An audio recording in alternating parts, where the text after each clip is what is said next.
Le secret du meilleur fromage. Les racines de la tradition. L'aube des souvenirs. Le soleil émergeait lentement derrière les collines verdoyantes de la Normandie, baignant les vastes pâturages d'une lueur dorée qui semblait caresser chaque brin d'herbe, chaque feuille de pommier. C'était ce moment magique à l'aube, ce crépuscule matinal où la terre respire encore les derniers secrets de la nuit, avant que le jour ne s'impose avec toute sa clarté brutale. La ferme des Dupont, nichée au cœur de la région de Camembert, était plus qu'un simple lieu de production agricole. C'était un sanctuaire de tradition, un temple où chaque pierre, chaque recoin racontait une histoire séculaire de passion, de labeur et de transmission. Élise Dupont, 35 ans, contemplait ce paysage qu'elle connaissait par cœur. Ses yeux bleus, semblables à ceux de sa mère disparue il y a quelques années, balayaient l'horizon avec une intensité qui trahissait sa détermination. Elle portait une chemise à carreaux rouges et blancs, usée mais propre, et un jean qui avait vu tant de saisons qu'il semblait faire partie intégrante de son être. Dans la grande cuisine en pierre, son père Henri était déjà debout. À 62 ans, il conservait la force tranquille des hommes qui ont passé leur vie à travailler la terre. Ses mains, marquées par des décennies de travail avec le bétail et la fabrication de fromage, reposaient sur une table en chêne massive, témoin de 5 générations de Quégéros. Élise, aplatit-il, sa voix légèrement rauque résonnant dans la cuisine spacieuse, viens voir. Elle s'approcha, devinant déjà ce qu'il voulait lui montrer. Sur la table, étalés avec une précision presque cérémonielle, se trouvaient les instruments de leur art, des moules en bois traditionnels, des toiles de lin usées mais soigneusement entretenues, des thermomètres anciens mais toujours précis. Notre méthode, commença Henri, n'est pas qu'une simple technique. C'est un dialogue entre nous, la terre, les animaux et le temps. Élise sourit. Elle avait entendu ces mots 100 fois, mais chaque fois, ils résonnaient différemment, comme une mélodie dont on découvrirait toujours une nouvelle nuance. Deuxième partie, la mémoire des troupeaux. Dehors, les vaches normandes paissaient tranquillement. Des bêtes magnifiques, au pelage blanc et roux, qui semblaient faire partie intégrante du paysage. Chacune avait un nom, chacune était connue individuellement par Élise et son père. Regarde Marguerite, dit Henri en désignant une vache à quelques mètres. Elle produit le lait le plus riche que j'ai jamais vu. Son grand-père était déjà le doyen de notre troupeau il y a 30 ans. Cette connexion profonde avec les animaux était l'un des secrets de leur fromage. Ce n'était pas qu'une question de technique, mais de respect, de compréhension presque mystique de chaque être vivant impliqué dans le processus. Les premières lueurs du jour commençaient à réchauffer la terre, promettant une journée où le travail serait aussi une célébration. La traite commencerait bientôt, suivant un rituel immuable transmis de génération en génération. Troisième partie, les tensions familiales. Mais un nuage planait sur ce tableau idyllique. Pierre, le fils cadet d'Henri et le frère d'Élise, avait quitté la ferme voici des années pour Paris. Chef dans un restaurant étoilé, il semblait avoir tourné le dos à l'héritage familial. Il ne comprend pas, murmura Henri, comme s'il lisait dans les pensées de sa fille. Notre art n'est pas quelque chose qu'on abandonne. C'est quelque chose qui coule dans nos veines. Élise acquiesça silencieusement. La blessure de la séparation avec Pierre était toujours là, douloureuse comme une cicatrice mal refermée. Ce matin-là, alors que le soleil continuait sa ascension dans le ciel normand, un événement allait bouleverser leur vie tranquille. Un événement qui dormait depuis des années, caché dans un vieux tiroir, attendant le moment propice pour ressurgir. Une enveloppe jaunie, à peine visible sous un tas de documents administratifs, semblait les observer, porteuse de secrets qui allaient bientôt transformer leur destin. Paris, capitale des saveurs. Paris. La ville lumière, un écrin de pierre et de culture où les rêves culinaires prennent vie. Au cœur du 7e arrondissement, dans un restaurant dont l'élégance respirait le raffinement gastronomique, Pierre Dupont régnait en maître sur sa cuisine.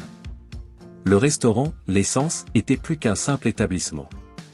C'était le résultat de 15 années de passion, de sacrifice et d'ambition.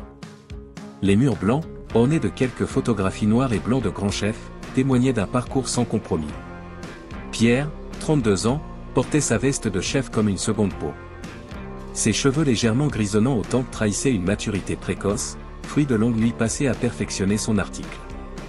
Ses mains, autrefois habituées à traire les vaches dans les prairies normandes, sculptaient désormais des créations culinaires qui fascinaient la critique gastronomique parisienne. Ce matin-là, la cuisine bourdonnait déjà d'activité. Les jeunes chefs sous sa direction bougeaient avec la précision d'une chorégraphie, chacun sachant exactement où et quand intervenir. Marc, aplatit-il à son sous-chef, les fromages pour le plateau de midi sont-ils prêts? Marc, un jeune homme de 25 ans, originaire de Bourgogne, s'approcha avec respect. Presque, chef. Mais... Il hésita. Pierre leva un sourcil. Dans sa cuisine, l'hésitation n'avait pas sa place. Deuxième partie, le critique mystérieux. La porte vitrée s'ouvrit, laissant entrer un homme dont la présence semblait absorber l'attention de la pièce. Jean-Luc Moreau, critique gastronomique renommé, marchait avec l'assurance de celui qui a le pouvoir de faire ou défaire les réputations. Ses cheveux gris soigneusement coiffés, son costume sur mesure gris anthracite, et ses lunettes à monture fine parlaient d'une élégance classique. Chacun de ses mouvements semblait calculé, comme s'il était constamment en train d'évaluer, de juger. Monsieur Dupont, sa voix résonna, calme mais chargé d'autorité, je souhaiterais goûter votre sélection de fromages. Pierre sentit une légère tension. Les critiques de Moreau étaient redoutées dans tout Paris.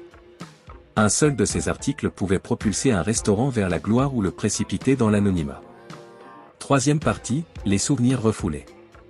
Pendant la dégustation, Moreau posait des questions précises. Son regard scrutateur semblait chercher quelque chose au-delà du simple goût. D'où viennent vos fromages, monsieur Dupont? Une question simple qui fit vibrer quelque chose en Pierre. Un souvenir. Une douleur.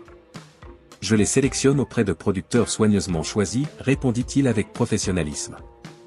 Mais Moreau insistait. Il y a quelque chose, une particularité. Un goût qui me rappelle quelque chose de ma jeunesse, dans les campagnes normandes. Pierre se raidit imperceptiblement. Les souvenirs de la ferme familiale, qu'il avait enfouis si profondément, menaçaient de ressurgir. Quatrième partie, la lettre inattendue. En fin de matinée, alors que le service de midi approchait, un courseur entra dans la cuisine. Une enveloppe Kraft, légèrement jaunie, à l'entête de la ferme familiale. Pierre l'ouvrit, ses doigts tremblant légèrement. C'était l'écriture de son père. Mon fils. Le temps est venu. Un secret que nous avons gardé pendant des générations ne peut plus rester caché. Notre méthode de production de fromage est unique, et le monde doit la connaître. Reviens. 3 lignes qui firent basculer son monde. Cinquième partie, le destin s'annonce. Jean-Luc Moreau, qui avait observé la scène sans mot dire, s'approcha.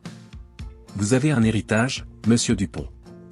Un héritage qui dépasse de loin ces murs parisiens. Pierre le regarda, comprenant soudain que sa vie allait changer. Le fromage n'était plus seulement un ingrédient. C'était une histoire, un patrimoine. Un patrimoine qui l'appelait. Le retour aux racines. La route serpentait entre les verdoyantes prairies normandes, offrant un balai de couleurs vertes et dorées. Pierre conduisait sa berline noire, les doigts serrés sur le volant, son esprit traversé par un tourbillon d'émotions contradictoires. Après 15 années d'absence, le chemin vers la ferme familiale lui semblait à la fois familier et étrangement nouveau. Chaque courbe, chaque talus racontait une histoire, murmurait des souvenirs qu'il avait soigneusement enfouis dans les profondeurs de sa mémoire. Les pommiers alignés, les bocagères, les vieilles granges en pierre, tout parlait de son enfance, de cette vie qu'il avait délibérément quittée pour Paris, pour la cuisine sophistiquée, pour l'ambition. Un troupeau de vaches normandes paissait tranquillement. Leurs robes blancs et roux dansaient dans la lumière du début d'après-midi. Pierre ralentit, observant ces animaux qui avaient été ses premiers compagnons. Deuxième partie, la confrontation. La grande maison familiale se dressait, imposante et immuable.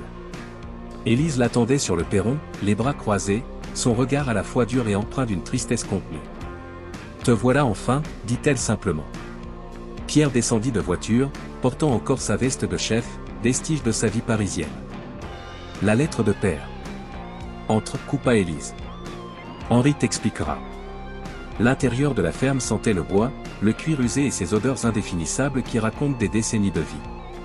Sur la grande table en chêne, des documents anciens étaient étalés, des carnets de notes jaunis, des photographies noires et blancs, des registres de production datant du début du siècle. Henri, assis dans son fauteuil près de la cheminée, les observait. Ses yeux, devenus plus profonds avec l'âge, brillaient d'une intelligence tranquille. Troisième partie, le secret révélé. « Assieds-toi, mon fils, dit-il d'une voix où résonnait mille histoires. » Pierre s'assit, sentant le poids de l'histoire familiale. Henri sortit alors un document de cuir vieilli. Un carnet, dont les pages semblaient avoir traversé les époques. L'écriture, fine et précise, était celle de son arrière-grand-père. Notre méthode de fabrication du fromage, commença-t-il, n'est pas un simple processus. C'est un art, un dialogue avec la nature. Il expliqua alors le secret familial. Une technique de production unique, transmise oralement de génération en génération, impliquant non seulement la sélection du lait, mais aussi un processus de maturation complexe. Les vaches devaient paître sur des prairies spécifiques, riches de plantes aromatiques particulières. Le lait était collecté à des moments précis, selon des cycles lunaires traditionnels. La maturation se faisait dans des caves creusées à même la colline, utilisant des moisissures spécifiques cultivées pendant des décennies. Quatrième partie, les tensions. Pourquoi me raconter tout cela maintenant, demanda Pierre. Élise prit la parole. Parce que notre méthode est menacée. Les grandes entreprises de l'agroalimentaire cherchent à uniformiser la production. Notre secret risque de se perdre. Un silence pesant s'installa. Pierre comprenait maintenant pourquoi on l'avait fait revenir. Cinquième partie, le choix. Jean-Luc Moreau, le critique gastronomique, avait été contacté. Il devait les aider à documenter cette méthode unique, à la préserver. Vous avez entre vos mains, dit Henri, plus qu'un secret de fabrication. Vous avez l'âme d'une région, l'histoire de notre famille. Pierre regardait les documents, sentant le poids de cette responsabilité. Sa vie à Paris, ses étoiles Michelin, ses créations culinaires semblaient soudain dérisoires face à ce patrimoine. Un choix s'offrait à lui, continuer sa vie parisienne ou renouer avec ses racines, protéger ce secret millénaire. La lumière déclinait sur les prairies normandes, baignant la ferme d'une lueur dorée. Un tournant était en train de s'opérer. Les tensions. Les secrets de famille sont comme des fromages affinés, plus ils vieillissent, plus ils deviennent complexes et savoureux. Le salon de la ferme familiale semblait avoir rapetissé, oppressant, tandis qu'Élise et Pierre se faisaient face, séparés par plus de 10 années de rançayures et de divergences professionnelles. Les murs en pierre apparente, témoins silencieux de générations de traditions fromagères, semblaient absorber la tension électrique qui régnait dans la pièce. Pierre, dans son costume sur mesure gris anthracite, détonnait complètement avec l'environnement rustique de la ferme normande. Ses chaussures en cuir italien brillaient presque trop fort contre les dalles usées par le temps. Élise, en jean et chemise à carreaux, représentait l'essence même de leur héritage familial. Tu ne comprends pas, commença Élise, sa voix tremblante de passion contenue, ce n'est pas qu'une simple recette. C'est notre histoire, notre âme. Pierre leva les yeux au ciel, un geste qui ravivait immédiatement l'agacement de sa sœur. Une âme qui ne rapporte rien, Élise. Tu vis encore comme si nous étions au siècle dernier.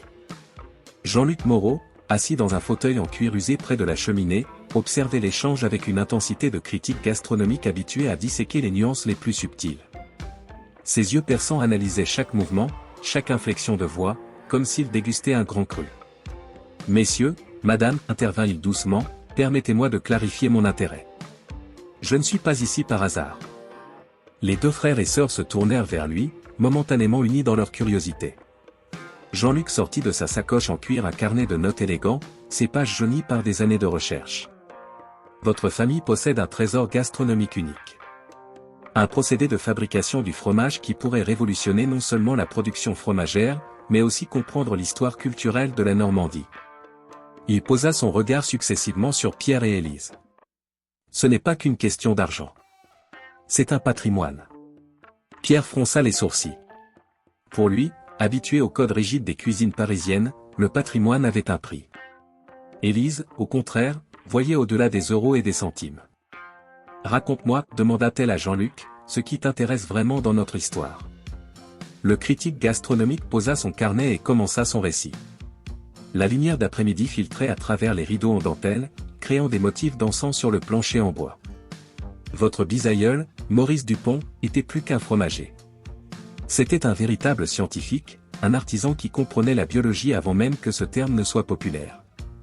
Ces notes, que j'ai étudiées pendant des années, décrivent une méthode de sélection des bactéries et des cultures qui était révolutionnaire pour son époque. Pierre s'approcha, malgré lui captiver. Jean-Luc continua.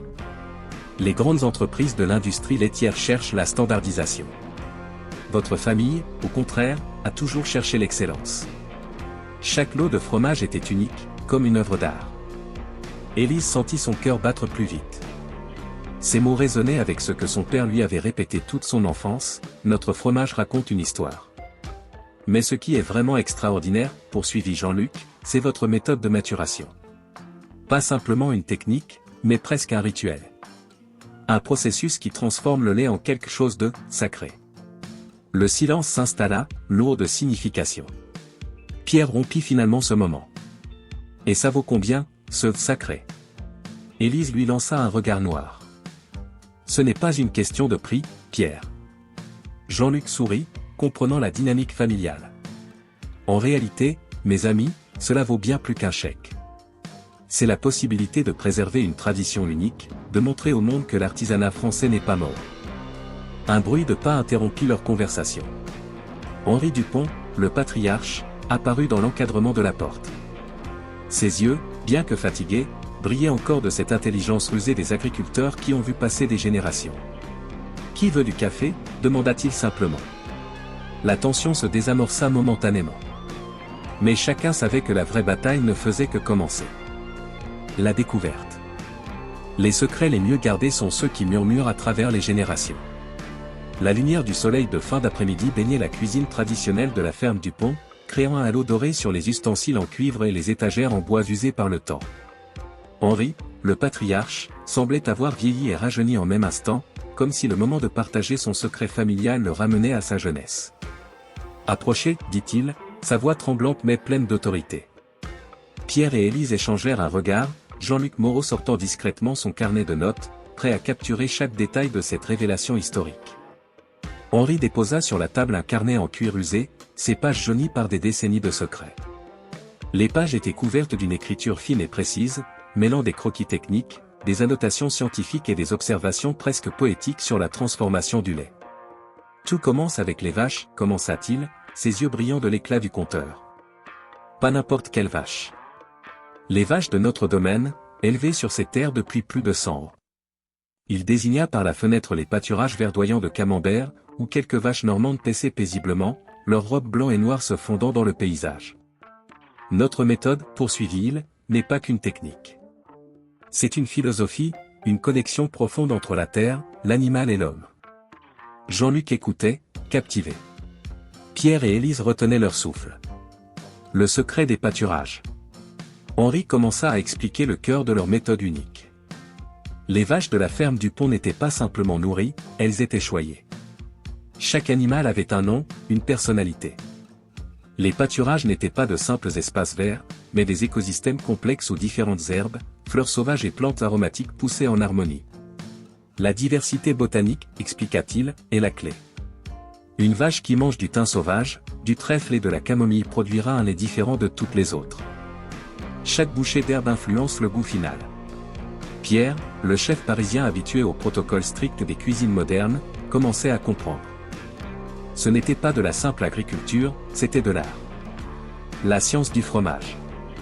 Le processus de transformation était encore plus complexe. Henri sortit du réfrigérateur vintage des échantillons de cultures bactériennes, préservés avec un soin presque scientifique. Nos cultures, dit-il, sont uniques. Développées par mon arrière-grand-père, transmises de génération en génération, jamais commercialisées, jamais partagées. Jean-Luc était fasciné. Comment les avez-vous préservées? Un sourire énigmatique illumina le visage d'Henri. Avec patience. Et avec amour. Le rituel de maturation. La partie la plus secrète du processus concernait la maturation. Contrairement aux méthodes industrielles qui cherchaient la rapidité, la famille Dupont pratiquait un processus lent, presque méditatif. 21 jours, murmura Henri. Pas un de plus, pas un de moins. Chaque fromage est placé dans des caves avec une humidité et une température calculées au dixième de degré près. Il montra des graphiques détaillés, des notes précises consignées dans le carnet, documentant chaque paramètre avec une précision scientifique. Le tournant émotionnel. Soudain, l'atmosphère devint plus intime. Henri posa sa main sur le carnet, ses yeux brillants de larmes contenues. Ce n'est pas seulement une recette, dit-il. C'est l'histoire de notre famille. Chaque fromage raconte une histoire. La nôtre. Élise sentit son cœur se serrer. Pierre, habituellement cynique, fut touché par l'émotion de son père. La décision. Jean-Luc comprit alors que ce qu'il avait devant lui n'était pas simplement un reportage gastronomique. C'était un document historique, un témoignage vivant du patrimoine culturel français. « Que voulez-vous faire de ce secret » demanda-t-il. Un silence pesant s'installa. Henri regarda ses enfants. « La décision vous appartient. » Le défi. Quand l'argent rencontre la tradition, seule l'âme peut décider. Le lendemain matin, la tranquillité de la ferme du Pont fut brutalement interrompue par l'arrivée d'une luxueuse berline noire. Son moteur diesel ronronnait avec l'assurance froide des grandes entreprises qui sont habituées à obtenir ce qu'elles désirent. Marc Beaumont, directeur général des établissements laitiers continentaux, ELC, un groupe industriel qui dominait le marché français des produits laitiers, descendit du véhicule. Son costume gris anthracite semblait avoir été taillé avec la même précision qu'un algorithme de trading boursier. L'offre. « Bonjour la famille Dupont » commença-t-il, sa voix aussi lisse que du beurre frais, « Je viens vous faire une proposition qui changera votre vie. » Henri, debout sur le seuil de la ferme, l'observait avec un mélange de méfiance et de curiosité. Élise, les bras croisés, se tenait légèrement en retrait. Pierre, fraîchement arrivé de Paris, semblait intrigué par cette intrusion. Marc sortit une pochette en cuir bordeaux, l'ouvrit avec un geste théâtral, et en extirpa un document impressionnant. 3 millions d'euros, annonça-t-il, pour votre méthode de production. Un chèque qui vous permettrait de moderniser cette ferme, de voyager, de vivre enfin. Le silence qui suivit était si dense qu'on aurait pu le couper au couteau. Les motivations cachées. Jean-Luc Moreau, qui avait discrètement assisté à la scène, comprit immédiatement l'enjeu réel. Les ELC ne voulaient pas simplement acheter une recette. Ils cherchaient à éliminer une concurrence artisanale qui pourrait menacer leur modèle industriel. Monsieur Beaumont, intervint-il, votre offre semble généreuse. Mais que comptez-vous faire exactement de cette méthode ? Marc sourit, un sourire qui n'atteignit jamais ses yeux. Standardiser. Optimiser. Produire à grande échelle. La réaction familiale. Pierre fut le premier à réagir. 3 millions, murmura-t-il, ce serait suffisant pour ouvrir mon propre restaurant gastronomique à Paris. Une opportunité en or. Élise le fusilla du regard. Tu ne comprends rien. Ce n'est pas qu'une recette. C'est notre héritage. Henri resta étonnamment calme. Ses yeux, qui avaient vu tant d'hiver, semblaient peser chaque mot, chaque possibilité. Combien de temps de production garantissez-vous ? Demanda-t-il soudainement. Marc parut légèrement déstabilisé. Comment ? Notre méthode n'est pas adaptée à la production industrielle, expliqua Henri. Chaque lot prend 21 jours. Chaque fromage est unique. Le débat philosophique. Ce qui commença comme une négociation commerciale se transforma rapidement en un débat profond sur la nature de la tradition, de l'artisanat et du capitalisme moderne. Jean-Luc, qui observait, comprit que ce moment dépassait une simple transaction. C'était un affrontement entre deux visions du monde, l'industrie contre l'artisanat, la quantité contre la qualité. Nos fromages, intervint Élise, sa voix tremblante d'émotion, raconte une histoire. Chaque morceau est un poème, pas un produit standardisé. Marc Beaumont commençait à perdre patience. Mademoiselle Dupont, la poésie ne nourrit pas une famille. L'argent, si. La contre-proposition inattendue. Contre toute attente, ce fut Henri qui brisa le silence. Je ne vendrai pas, dit-il simplement. Mais je suis prêt à proposer autre chose. Tous les regards convergèrent vers le patriarche. Un concours, annonça-t-il. Les ELC contre notre méthode traditionnelle. Un jury indépendant. Que le meilleur fromage gagne. Marc hésita. Un concours signifiait prendre le risque de perdre, publiquement. Les enjeux. Jean-Luc comprit immédiatement la profondeur du défi. Ce n'était pas seulement une compétition culinaire. C'était un combat pour la préservation d'un patrimoine culturel. Quelles seraient les conditions ? Demanda Marc, méfiant. Un jury de 5 experts internationaux, répondit Henri. Une dégustation à l'aveugle. Critères, goût, texture, méthode de production, impact environnemental. Le pari. Pierre, jusqu'alors silencieux, sentit l'adrénaline monter. Son esprit de chef, habitué aux défis culinaires, s'emballa. Je suis partant, dit-il. Pour la famille. Élise le regarda, surprise par cette soudaine solidarité. Marc Beaumont réfléchit quelques instants. Refuser signifierait avouer une faiblesse. Accepter comportait des risques. Marché conclu, finit-il par dire. Le défi était lancé. La bataille pour l'âme du fromage français commençait. Le combat. Quand la tradition défie l'industrie, seul le courage peut triompher. Les préparatifs. Le jour du grand concours approchait avec une tension palpable. La salle de dégustation du Salon international de l'agriculture à Paris était préparée comme un champ de bataille gastronomique, où chaque détail comptait. Les 5 membres du jury, choisis avec une précision chirurgicale, représentaient l'élite mondiale de la fromagerie. 1. Madame Elisabeth Rousseau, présidente de la Guilde nationale des fromagers. 2. Professeur Klaus Wagner, expert en microbiologie alimentaire allemand. 3. Roberto Martini, critique gastronomique italien. 4. Sophia Chen, professeur d'économie agroalimentaire à HEC. 5. Maurice Leblanc, doyen des critiques culinaires français. De chaque côté de la grande table rectangulaire, 2 plateaux attendaient, celui des établissements laitiers continentaux, ELC, et celui de la famille Dupont. Les coulisses. Dans les coulisses, la tension était à son comble. Henri, malgré ses 72 ans, semblait plus jeune que jamais. Ses mains, marquées par des décennies de travail agricole, manipulaient les fromages avec une délicatesse presque mystique. Élise l'assistait, vérifiant chaque détail. Pierre, habituellement cynique, avait revêtu une veste traditionnelle de travail, symbole de leur engagement familial. Chaque fromage est un être vivant, murmurait Henri. Il a son histoire, son âme. Jean-Luc Moreau, qui avait documenté chaque étape de leur parcours, observait avec une intensité de détective. Le représentant industriel. Marc Beaumont, directeur des ELC, représentait l'industrie moderne. Son équipe avait travaillé des mois pour créer un fromage parfaitement standardisé, utilisant des algorithmes de conception et des techniques de production de pointe. La précision, répétait-il à ses équipes, est notre force. Le protocole de dégustation. Madame Rousseau expliqua le protocole. Chaque échantillon serait évalué selon 5 critères. Apparence visuelle. Odeur.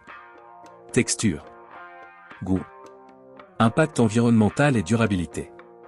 Les échantillons étaient codés. Aucun membre du jury ne savait qui avait produit quel fromage. Premier tour, l'apparence. Le premier critère était visuel. Chaque fromage devait être observé sous différents angles, évalué pour sa croûte, sa couleur, sa régularité. Le fromage industriel des ELC était parfait. Une symétrie presque mathématique, une couleur uniforme, une surface lisse comme du plastique. Le fromage des Dupont était différent. Légèrement irrégulier, avec des nuances subtiles, une croûte qui racontait des histoires. Deuxième tour, l'odorat. L'odeur révéla des mondes différents. Le fromage des ELC sentait propre, stérile. Un arôme uniforme, presque artificiel. Celui des Dupont était une symphonie. On y sentait le pré-normand, les herbes sauvages, le travail patient de génération. Troisième tour, la texture. La texture fut le moment crucial. Le fromage industriel fondait uniformément, sans surprise. Celui des Dupont, c'était une révélation. Chaque morceau semblait raconter une histoire différente. Une complexité qui surprenait, qui émouvait. Le moment de vérité. Lorsque les dégustations furent terminées, un silence s'installa. Les jurés échangeaient des regards, prenaient des notes. Maurice Leblanc, le doyen, semblait particulièrement ému. Les délibérations. Les délibérations durèrent 3 heures. Un temps qui parut une éternité pour la famille Dupont. Henri priait silencieusement. Élise serrait la main de Pierre, un geste rare de complicité familiale. La révélation finale. Quand le jury revint, la salle retenait son souffle. Madame Rousseau prit la parole. Nous avons longuement délibéré. Notre décision n'est pas seulement gastronomique. Elle est culturelle. Un silence oppressant. Le fromage de la famille Dupont représente plus qu'un produit. C'est un patrimoine vivant. Les applaudissements commencèrent, d'abord timides, puis de plus en plus forts. Marc Beaumont accusait le coup, impuissant. L'épilogue du combat. Ce jour-là, ce n'était pas seulement un fromage qui avait gagné.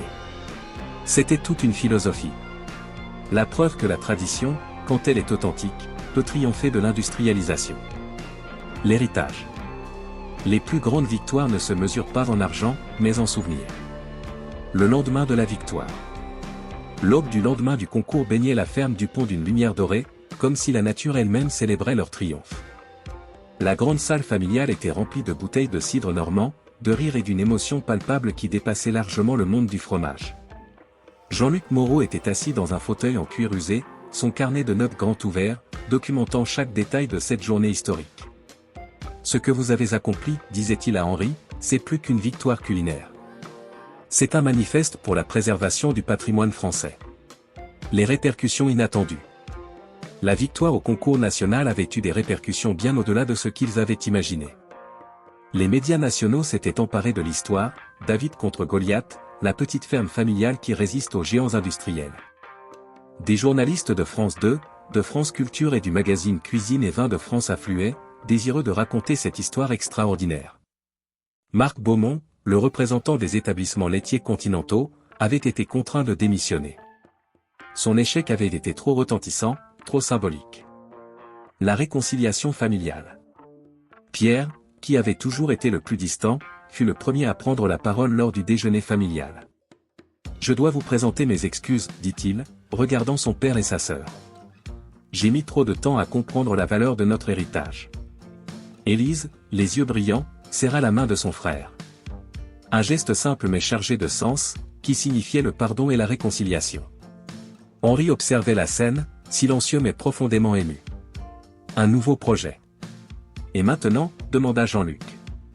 Ce fut Élise qui répondit. Nous allons créer une école. Une école pour transmettre notre méthode, notre philosophie. Pas seulement la technique de fabrication du fromage, mais l'esprit qui l'accompagne. L'école du patrimoine fromager. Le projet prit forme rapidement. Avec le prix du concours et les nombreuses subventions qui suivirent, ils transformèrent une partie de la ferme en centre de formation. Des jeunes agriculteurs, des étudiants en agronomie, des passionnés de toute la France et même de l'étranger commencèrent à venir pour apprendre leur méthode unique. Les leçons au-delà du fromage. L'école n'enseignait pas seulement la fabrication du fromage. Elle transmettait une philosophie de vie. Le respect de la nature. La patience dans la production. La valeur de la tradition. L'importance de la transmission intergénérationnelle. Un patrimoine vivant. Henri commença à noter ses mémoires. Un livre qui serait plus qu'un simple récit familial, mais un témoignage de la résistance culturelle française.